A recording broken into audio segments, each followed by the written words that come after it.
Bismillahirrahmanirrahim. Assalamualaikum warahmatullahi wabarakatuh. Perkenalkan, saya Nurul Amalia Hidayah dari PGSD kelas 6A dengan NIM 343018.18054. Di sini saya akan menjelaskan materi mengenai ekosistem dari mata kuliah Sistem Sosial Budaya dan Perspektif Global. Langsung saja masuk pada materi. Yang pertama membahas mengenai ekosistem. Nah, ekosistem sendiri menggambarkan adanya saling keterkaitan atau adanya hubungan antara bermacam-macam spesies dalam satu lingkungan tertentu. Nah, di dalam ekosistem ini ada dua hal penting yang berkenaan dengan konsep ekosistem. Yang pertama adalah bahwa perubahan satu bagian sistem bisa berpengaruh pada bagian lain dari sistem itu karena sistem sebagai satu kesatuan. Nah, maksudnya satu bagian sistem misalnya itu ada antara produsen atau tumbuhan hijau dengan konsumen, baik itu tingkat 1, tingkat 2, ataupun tingkat 3. Nah, misalnya nih, contohnya di tingkat 2 itu ada kijang, rusa, dan lain-lain yang punah. Nah, tentu saja ini akan mempengaruhi produsen atau tumbuhan hijaunya itu sendiri. Dan produsen tumbuhan hijaunya juga berpengaruh terhadap kijang dan rusa dan lain-lain, yaitu konsumen tingkat 2-nya. Jadi, antara satu sistem, satu bagian sistem dan bagian yang lainnya itu tetap akan saling berpengaruh satu sama lain. Nah, yang kedua itu bahwa semakin beraneka ragam sebuah ekosistem, yakni semakin banyak jenis spesies yang hidup dalam ekosistem, maka akan semakin stabil, tahan, dan adaptif pula ekosistem itu. Jadi, misalkan dalam satu ekosistem itu sudah ada tumbuhan atau produsennya, kemudian ada konsumen tingkat 1 yaitu herbivora, kemudian konsumen selanjutnya ada karnivora, pemakan daging, ada omnivora juga, kemudian pada tingkat puncaknya ada pengurai. Nah, dari banyak makhluk hidup, banyak spesies yang hidup itu tentu akan menstabilkan atau menyeimbangkan adanya suatu ekosistem itu sendiri. Kemudian selanjutnya ada daya dukung. Nah, yaitu ekosistem memiliki batas eksploitasi maksimum. Nah, di sini artinya kalau terlalu banyak menggunakan tanpa adanya pelestarian lingkungan misalnya digunakan secara terus-menerus dengan tidak bijak. Contohnya, terlalu banyak menebang pohon itu bisa menyebabkan longsor, bisa juga menyebabkan banjir. Nah, semua yang ada di alam, semua yang ada di ekosistem tentunya punya batas penggunaannya masing-masing. Jadi tidak boleh dieksploitasi secara berlebihan atau secara maksimum karena tentunya akan pasti akan membawa dampak bagi ekosistem yang lainnya atau bagi makhluk-makhluk yang lain di sekitarnya. Kemudian ada sebuah ekosistem akan terganggu keseimbangannya apabila menampung terlalu banyak spesies dan apabila dimanfaatkan secara berlebihan oleh spesies yang hidup di dalamnya. Nah, contohnya, kalau banyak tadi spesiesnya, banyak makhluk hidupnya, nah itu akan mengganggu keseimbangan yang ada dalam ekosistem itu. Contohnya apa? Air bersihnya, ketersediaan air bersihnya. Tentu air ini sangat penting bagi seluruh makhluk hidup.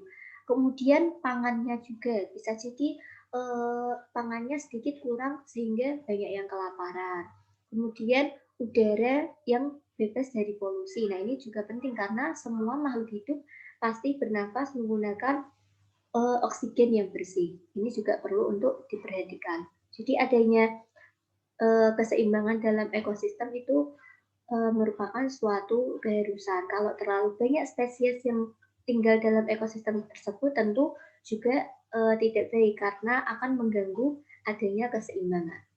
Kemudian ada tragedy of the commons, adalah istilah yang menjelaskan tentang kepentingan-kepentingan jangka pendek tanpa memperhitungkan akibatnya di masa yang akan datang. Jadi kita harus tetap memperhatikan lingkungan alamnya dengan cara apa tadi? Tidak mengeksploitasi secara berlebihan, kemudian tetap melakukan perawatan, penjagaan kepada lingkungan alam sehingga di masa yang akan datang itu tidak terjadi kerusakan-kerusakan atau kepunahan spesies-spesies makhluk hidup.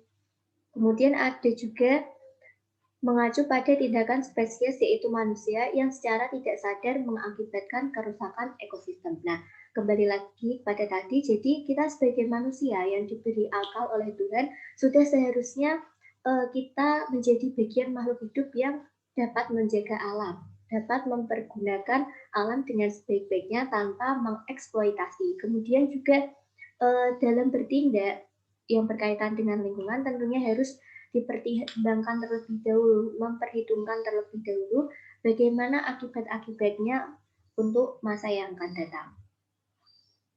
Kemudian nih, perhatian PBB terhadap masalah lingkungan hidup. Yang pertama ada Konferensi 3 Juli pada tahun 1972 di Stockholm. Kemudian ada menetapkan sebuah lembaga yang menangani lingkungan hidup yaitu UNEP atau United Nations Environmental Program. Kemudian yang ketiga ada KTT Bumi di Rio de Janeiro di Brazil pada 14 Juni tahun 1992 yang menghasilkan Deklarasi Rio yang ditandatangani oleh 170 kepala negara dan berhasil membuat kesepakatan bahwa pemanasan global merupakan masalah yang serius dan para wakil pemerintah yang telah menandatangani harus melaporkan perubahan emisi karbon atau CO2 yang terjadi di negara masing-masing setiap tahunnya. Ini tentunya sangat perlu untuk dilakukan mengingat pemanasan global ini semakin mengkhawatirkan, apalagi menyebabkan lubang ozon yang semakin membesar. Kemudian yang keempat ada Konferensi Kyoto pada Februari tahun 2005. Nah, setelah mengetahui permasalahan energi bagi lingkungan hidup global tersebut, tentu akan timbul pertanyaan-pertanyaan. Nah, yang pertama ini pertanyaannya, tindakan apa yang bisa kita lakukan sebagai warga dunia ini yang harus bertanggung jawab terhadap ekosistem di dunia? Nah, yang pertama kita dapat berpartisipasi atau ikut secara aktif untuk apa? Pertama, hemat energi. Nah, kalau hemat energi tentu akan hemat biaya. Hemat energi apa? Bisa energi listrik, kemudian hemat air juga tentu akan hemat biaya. Mulai dari hal-hal kecil di sekitar kita yang dilakukan sehari-hari, hemat penggunaan listrik dan hemat penggunaan air. Kemudian menjaga air bersih. Nah, jadi jangan sampai kita merusak daur air yang ada dengan cara apa?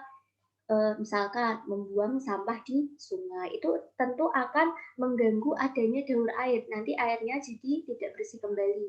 Kemudian tetap melakukan penghijauan. Penghijauan itu juga turut andil dalam menjaga supaya siklus air tetap bersih. Dan yang terakhir yaitu menjaga tanah dari polusi. Nah, dengan cara apa? Tidak menggunakan pupuk kimia secara berlebihan yang tentu akan menyebabkan tanah menjadi tidak subur. Kemudian